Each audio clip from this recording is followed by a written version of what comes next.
अस्सलाम वालेकुम मेरे प्यारे भैन भराओ। हाँ जी सुनाओ जी की हाल चाल है थोड़ा, सब ठीक ठाक है? होर सुनाओ मौसम थोड़े किस तरह का?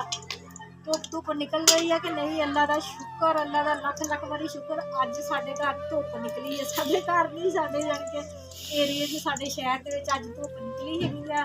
तो अज तो फिर लाहा सीगा, फटाफट कपड़े भी धोते है, मोटे ने अपनी जर्सी भी धोती है, धो के स्पिनर करके सुका के पा भी लई ने। अज नहाई बच्चों भी नहाया वा, यह देख सकते तारा तो कपड़े धो के खोले हुए हैं। तो हुण ना थोड़ा थोड़ा जिहा बदल जिहा हो गया है वा, ठीक है जी। तो अज फिर समझ नहीं आ रही थी की पकाना, सब्जियां भी कोई नहीं सीगियां घर दे विच। ते अज फिर मैं कहा चलो अज असीं ना चने की दाल बना लगे आ।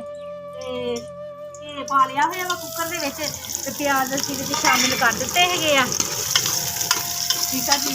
ते अदरक लसन ते हरियां मिर्चां असीं इहदे विच चॉप कीतियां होईयां वा डब्बे दे विच। ते इहदे विच ही असीं हुण पा लैनी है लाल मिर्च, 1 2 ते 3 पा लियां चमचां असीं मिर्चां दियां, 1 2 ते 3। जिन्ना नमक पाया वा, जिन्नियां मिर्चां पाइयां उन्ना ही असीं नमक पा लिया हैगा वा। ते 1 चम्मच जिहड़ी असीं हल्दी भी पा ली हैगी आ, ठीक है जी। ते प्याज साडे देख लो जी, ये चुल्हे की स्पीड इन्नी ज़्यादा हैगी है ना, देख लो भी 1 सेकंड के विच ही ना प्याज साडे ब्राउन हो गया। थोड़े जे होर कर लीए ब्राउन, फिर ना जायका सोहना बन जाता है वा सालन का, ठीक है जी। तो हाँ जी यह प्याज साडे ब्राउन हो गए हैगे आ। ते हुण जिहड़े साडे मसाले पे हैगे इहदे विच शामिल कर दईए। बिस्मिल्लाहिर्रहमानिर्रहीम। पानी विच पा दिता वा,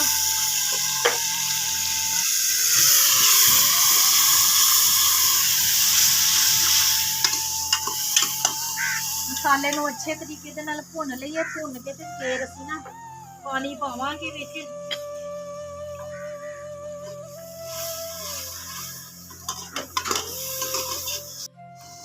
हाँ जी साडा मसाला अच्छे तरीके नाल भुज गया है वा, ये देख सकते माशाल्लाह खुशबुआं आ रही वा, ठीक है जी। तो यह साडी चनिया की दाल हैगी आ, बिस्मिल्लाहिर्रहमानिर्रहीम। तो यह शामिल कर दी हैगी आ विच। अमान फातमा ये मानो मैनू पानी लिया के दे डोलनी दे विच।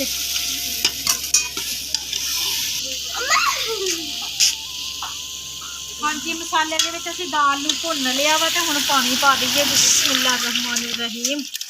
हाँ जी पानी पाता वा, ते हुण असीं लगा देनी है सीटी।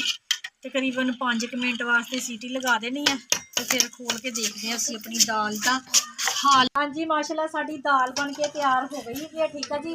यह देखो मैं कुकर की सीटी लगाई सी 10 मिनट, तो दाल घुल गई है। तो यदा जायका ना सेम फिर आता है जिस तरह हलीम का जायका होंदा वा। यह धनिया है वा, सुक्का धनिया, ठीक है जी। यह मैं हत्थां दे नाल मसल लिया है वा, ते यह पाता वा विच, ठीक है जी। तो यह साडा हैगा वा जीरा, चुटकी भर के जीरे की पाती हैगी है। यह साडा सब्ज़ धनिया हैगा वा, यह विच पाता वा। ते माशाल्लाह साडी ना चनिया की दाल ही ये हलीम बन गया हैगा, बहुत ज़बरदस्त खुशबुआं आ रही वा, ठीक है जी। तो मैं प्लेट से कट के तुहानूं दिखानी हैगी आ। बिस्मिल्लाहिर्रहमानिर्रहीम। हाँ जी यह साडी चनिया की दाल बन के तैयार हो गई आ। चनिया की दाल का हलीम, हलीम नहीं कहीदा दलीम कहीदा वा, मैं भी भुल जाती हैगी आ, ठीक है जी। तो यह जबरदस्त साडा सालन बन के तैयार हो गया वा। 10 मिनटां दे विच सालन बन जाता है, ठीक है जी। तो हुण असीं बना लईए रोटियां, ते फिर मैनूं रोटियां बनाने नूं टाइम लग जाना हैगा वा। ते नाल ही हुण मैनूं दिओ हुण इजाजत, मेरे भैन भरा जिथे जिथे भी रह रहे हैगे आ, खुश रवो, शाद रवो, आबाद रवो। ईमान इधर आ बेटा। ते अपना ज़्यादा तो ज़्यादा ख्याल रखा करो, ठीक है जी। ते तबीयत सेहत का भी ख्याल रखा करो। अमान मेरी शर्म दई है, शर्म आती पई हैगी आ।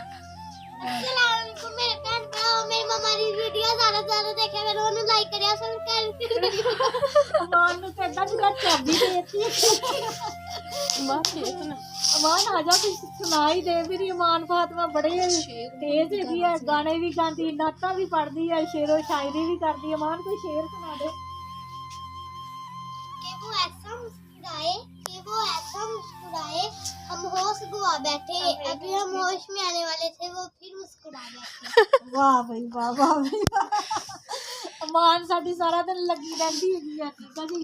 ਤੇ ਮੇਰੇ ਭੈਣ ਭਰਾ ਖੁਸ਼ ਰਿਹਾ ਕਰੋ, ਹੱਸਦੇ ਖੇਡਦੇ ਰਿਹਾ ਕਰੋ, ਸਿਹਤ ਚੰਗੀ ਰਹਿੰਦੀ ਹੈਗੀ ਹੱਸਣ ਖੇਡਣ ਦੇ ਨਾਲ, ਠੀਕ ਆ। ਸ਼ੁਗਰ ਤਮਾਸ਼ਾ ਕਰਨੇ ਦੇ ਨਾਲ ਸਾਡੇ ਘਰ ਤੇ ਸਾਰਾ ਦਿਨ ਇਹੀ ਕੰਮ ਚੱਲਦਾ ਹੈਗਾ, ਬੱਚੇ ਖੱਪਦੇ ਖਪਾਉਂਦੇ ਰਹਿੰਦੇ ਆ, ਠੀਕ ਆ ਜੀ। ਤੇ ਆਪਣਾ ਜ਼ਿਆਦਾ ਤੋਂ ਜ਼ਿਆਦਾ ਖਿਆਲ ਰੱਖਣਾ, ਮੇਰੀ ਵੀਡੀਓ ਨੂੰ ਲਾਈਕ ਕਰਨਾ, ਸਬਸਕ੍ਰਾਈਬ ਕਰਨਾ ਵਾ, ਕਮੈਂਟ ਕਰਕੇ ਦੱਸਿਆ ਕਰੋ ਤੁਹਾਨੂੰ ਮੇਰੀ ਵੀਡੀਓ ਅੱਛੀ ਲੱਗ ਰਹੀ ਹੈਗੀ ਹੈ, ਤੇ ਜ਼ਿਆਦਾ ਤੋਂ ਜ਼ਿਆਦਾ ਸ਼ੇਅਰ ਕਰਿਆ ਕਰੋ, ਠੀਕ ਆ ਜੀ। ਅੱਲਾ ਹਾਫਿਜ਼।